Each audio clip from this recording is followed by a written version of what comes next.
우주 패션에 대해서 한번 이야기해 볼까요? 우주 비행사들이 우주로 발사할 때 입는 밝은 주황색은 인터내셔널 오렌지라고 불려요. 그리고 이건 일본의 도쿄타워, 샌프란시스코의 금문교를 코팅한 페인트와 같은 색깔이에요. 하지만 우주 비행사들이 우주에 도착하면 오렌지색에서 눈처럼 하얀 저녁 가운 같은 옷으로 갈아입어요. 우주는 늘 저녁이에요.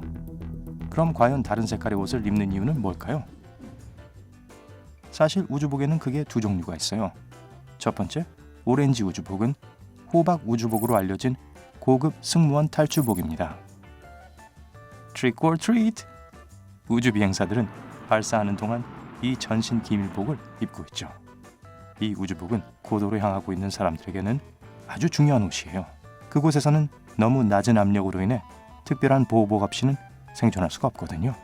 어쨌든 오렌지색 우주복엔 우주선 발사나 착륙 중에 뭔가가 잘못됐을 때 우주 비행사가 생존할 수 있도록 도와주는 다양한 물건들이 구비되어 있어요. 예를 들어 조명탄, 생존 장비, 의약품, 라디오, 그리고 낙하산이 갖춰져 있어요. 그리고 할로윈 의상을 입은 아이들이 집에 올 때를 대비해서 사탕 한 주먹씩 비축되어 있죠. 그건 농담이고요. 네, 좋아요. 알겠어요? 우주 비행사들은 오렌지색 우주복 없이는 지구를 떠나는 과정에서 살아남지 못할 거예요. 하지만 그렇다 해도 왜 오렌지색이죠? 주황색을 고른 주된 이유는 이 색조가 해상 구조를 포함한 수색과 구조에 가장 눈에 띄는 색 중 하나이기 때문이에요. 말이 되네요. 좋아요. 그럼 하얗고 부피가 큰 우주복은요? 이것들은 선외 활동의 약자인 EVA 우주복이에요. 그리고 오렌지색 우주복과는 완전히 다른 목적을 가지고 있죠. 우주 비행사들은 우주 유영을 할 때 EVA 우주복을 입어요. 이런 복장은 극한의 온도와 진공 상태에 가까운 우주의 불친절한 조건으로부터 우주 비행사를 보호할 수 있죠. 게다가 흰색 우주복은 작은 파편들이 우주 여행자에게 주는 피해도 막아줄 수 있어요. EVA 우주복이 오렌지색 우주복보다 훨씬 부피가 더 크다는 걸 알 겁니다. 그건 우주복엔 수많은 단열재층과 육중한 보호용 직물이 포함되어 있기 때문이죠.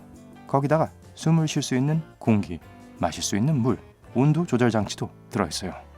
또 우주 비행사들은 우주 유영을 하러 갈 때마다 우주 정거장에 자신들을 묶는 밧줄을 사용해요. 하지만 만약 밧줄이 끊어질 경우를 대비해 EVA 우주복에는 보안 시스템이 있는데요. 이 시스템에는 조이스틱의 도움으로 정거장에서 제어할 수 있는 작은 제트 추진 엔진이 있어요. 색깔에 대해서는 흰색은 다른 색보다 태양의 열을 더 잘 반사하죠. 그 결과 우주 비행사들은 열을 많이 받지 않게 되는데요. 게다가 검고 검은 광활한 우주 공간에서 작은 전만한 우주 비행사를 포착하는 데에는 흰색이 최고죠. 한 가지 궁금한 세부 사항은 흰 우주복은 우주 비행사들이 너무 뜨거워지는 것을 막아주지만 너무 추워지는 것을 막을 수는 없다는 겁니다. 그리고 그때 바로 우주 비행사들의 장갑이 작동하게 됩니다. 네, 우주 비행사들의 손가락들이 아늑하게 잘 기능할 수 있도록 히터를 내장하고 있어요. 그리고 멋진 이야기가 나왔으니 우주 비행사들에 대한 아주 특이한 그들의 삶을 살짝 엿볼 수 있는 더 멋진 사실들을 찾아보는 건 어떨까요? 잠자는 동안 우주 비행사들은 자신의 주위에는 탁월히 좋은 공기의 흐름이 있어야 돼요. 그렇지 않으면 그들이 내쉬는 이산화탄소가 머리 주위에서 방울을 만들어서 산소가 부족해집니다. 우주 비행사가 국제 우주 정거장 안에서 부메랑을 던지면 그게 자신에게 돌아옵니다. 그러니 필요한 힘을 제공하는 공기가 있는 한 무중력 상태조차도 여러분의 재미를 방해하진 않을 거란 걸 기억하세요. 우주 비행사들은 매번 착용했던 자신들의 옷을 버려야 합니다. 직접 보세요. 국제 우주 정거장에 0.5kg의 세탁물을 가져오는데 1,200만 원 이상이 듭니다. 그래서 옷이 더러워지면 물을 낭비하면서 세탁하는 것보다 버리는 비용이 더 적게 들죠.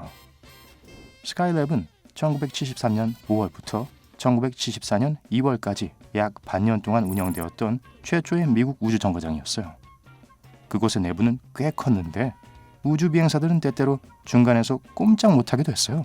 거기서부터 우주 비행사들은 공기의 흐름이 자신들을 벽 가까이로 불어낼 때까지 기다리거나 공기를 통해 수영해서 되돌아가야 했어요.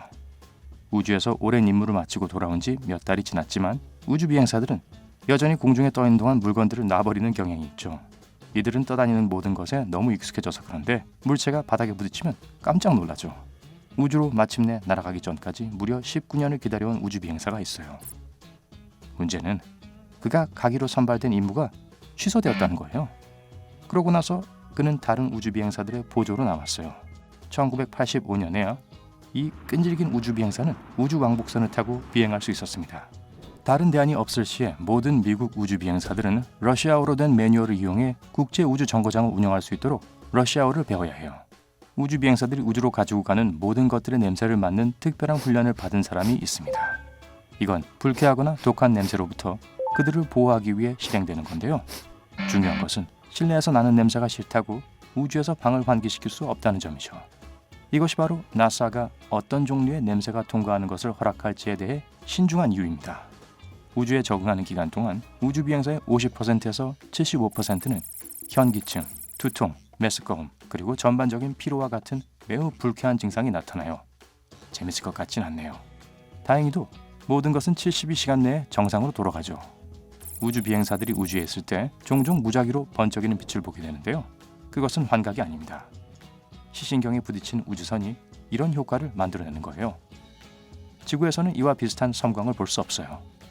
왜냐하면 자기관은 우주 광선이 우리에게 닿지 못하게 하기 때문이죠. 그리고 이건 좋은 일입니다. 만약 우주 비행사가 EVA-복을 입고 있는 동안 코를 긁고 싶어 한다면 헬멧 안에 벨크로 조각이 있어요. 전 그게 항상 궁금했어요. 우주로 가기 전에 우주 비행사들은 무중력 상태를 모의 실험하는 수중 훈련을 받습니다.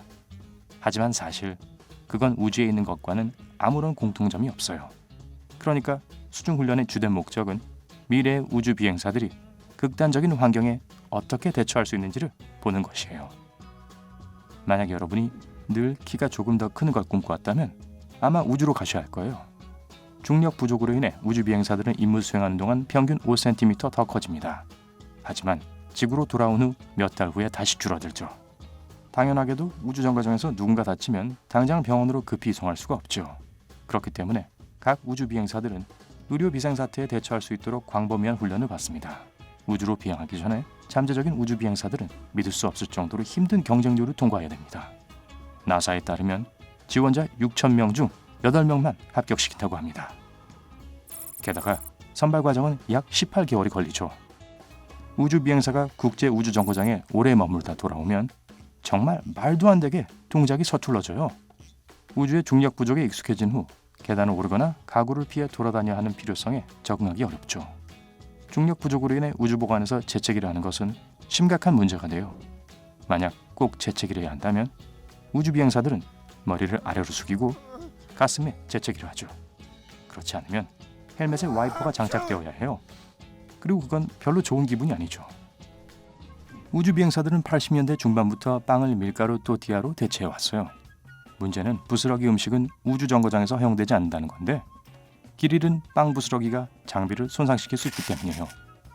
반면 또띠아는 그럴 위험이 없어요. 게다가 또띠아는 바로 우주 비행사들에게 큰 인기를 얻었죠. 무중력 환경에서도 아주 잘 날아요. 우주 비행사가 우주에서 울면 눈물은 얼굴에서 흘러내리지 않습니다. 대신 눈 주위에 두꺼운 액체 덩어리 형태로 모이죠. 왜냐하면 수면 장력이 눈물 방울들을 함께 끌어당기고 있기 때문이에요. 놀랍게도 지구에서 멀리 떨어진 곳에서 임무를 마치고 돌아올 때 우주 비행사들은 여전히 세관을 통과해야 해요. 예를 들어 아폴로 11호가 달에서 돌아왔을 때 우주인들은 달의 먼지, 달의 바위, 그리고 외국을 여행하면서 수집해온 다른 샘플들을 신고해야 했어요.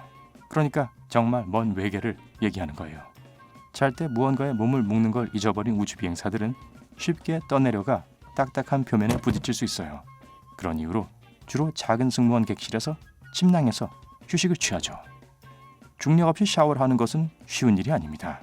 그래서 우주 비행사들은 물이 떠내려가지 못하게 하는 밀폐된 실린더에서 샤워를 하죠.